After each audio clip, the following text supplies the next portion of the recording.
ये abrupt change इसलिए भी हो रहे हैं कि बीच बीच में क्लाउड फॉर्मेशन हो। गर्मी की मुख्य कारण तो एक ये था कि पश्चिम दिशा से हवाएं आ रही थी लगातार। 18 तक तो कम है, लेकिन उसके बाद फिर 19, 20, 21 और 22 में फिर जो है लगभग रोज़ आपको बारिश मिल सकती है। ये जो गर्मी का सिलसिला है वो थम भी जाएगा और शहरवासियों को रिलीफ मिलेगा। तब तो ये होगा कि बीच बीच में जो थंडरस्टॉर्म आ जाते हैं ना, लेकिन वो ऐसा नहीं है कि कोई लगातार हो जाएंगे या लंबा टाइम रुकेंगे। हम ये मान के चलें कि जून का जो बाकी समय रह गया है तो इसमें हीट वेव से कम राहत मिलेगी। हाँ, बिल्कुल हीट वेव का संभावना नहीं है, वो आप बिल्कुल मान सकते हैं। और ये लोगों को भी मैं बताना चाहूँगा कि अब जो है आने वाले समय में गर्मी जैसी कोई इतनी ज़्यादा गर्मी या heat wave, severe heat wave, इस तरह की सिचुएशन जो है नहीं रहेंगी। अच्छी मानसून रहेगी, बारिश पर्याप्त रहेगी, बल्कि जितनी होती है उससे थोड़ी सी ज़्यादा भी रह सकती है। मेरे साथ हैं चंडीगढ़ के मौसम विभाग के निदेशक सुरेंद्र पाल जी।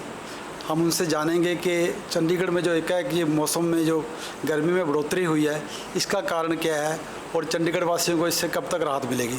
सर, ये एकदम से जो रात और दिन के तापमान भी केवल 7 डिग्री का फ़र्क रह गया था, एकाएक गर्मी कैसे बढ़ गई है चंडीगढ़ में? ऐसा है कि अभी चंडीगढ़ में बारिशें कम हैं, लेकिन ये अब्रप्ट चेंज इसलिए भी हो रहे हैं कि बीच बीच में क्लाउड फॉर्मेशन हो रही है। लेकिन गर्मी की मुख्य कारण तो एक ये था कि पश्चिम दिशा से हवाएं आ रही थी लगातार, तो पीछे भी आपने देखा कि पंजाब हरियाणा में काफ़ी गर्मी रही, तो वो मुख्य कारण रहा कि बारिशें और सब चीज़ें नहीं थी, बादल भी कम थे।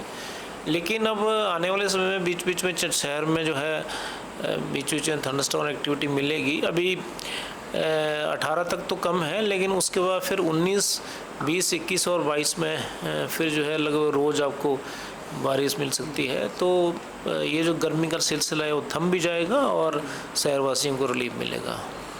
वैसे जो आपने पहले भी सर बताया, जो मीडिया में भी आया था कि ये 19 के बाद राहत मिलेगी ज़्यादा। हाँ, वही। तो अभी जो हाल फिलहाल इस हफ्ते कैसा रहेगा जी? इस हफ्ते तो ये होगा कि बीच बीच में जो थंडरस्टॉर्म आ जाते हैं ना, लेकिन वो ऐसा नहीं है कि कोई लगातार हो जाएंगे या लंबा टाइम रुकेंगे, उसकी संभावना कम है। लेकिन बीच बीच में से मॉर्निंग इवनिंग में कई बार थंडरस्टॉर्म या क्लाउड बन के फिर उन्हें बारिश दे दिया, उस तरह का रिलीफ जरूर कभी कभी मिल जाएगा।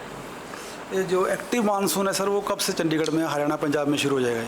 मानसून तो देखिए अभी अगले 3 से 4 दिनों में यूपी तक पहुंचेगा, ईस्ट यूपी तक का अंदेशा है। तो कंटिन्यू करता है तो उसके बाद फिर हमारे यहाँ भी पहुंच सकता है समय से ही। जैसे जून 25 के आसपास, 24 के आसपास यहाँ पे निर्धारित जो है तारीख होती है।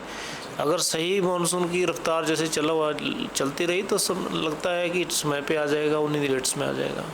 तो हम ये मान के चलें कि जून का जो बाकी समय रह गया है तो इसमें हीट वेव से कम राहत मिलेगी। हाँ, बिल्कुल हीट वेव का संभावना नहीं है, वो आप बिल्कुल मान सकते हैं। और बल्कि ये लोगों को भी मैं बताना चाहूँगा कि अब जो है आने वाले समय में गर्मी जैसी कोई इतनी ज़्यादा गर्मी या heat wave, severe heat wave, इस तरह की सिचुएशन जो है नहीं रहेंगी।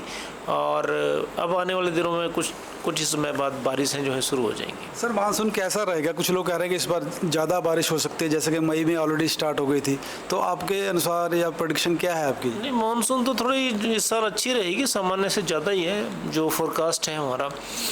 तो अच्छी मानसून रहेगी, बारिश पर्याप्त रहेगी, बल्कि जितनी होती है उससे थोड़ी सी ज़्यादा भी रह सकती है। तो जो इनिशियल फोरकास्ट है अच्छे मानसून का है। Thank you sir, thank you. आप देख रहे हैं सौगंध टीवी, सौगंध वतन की।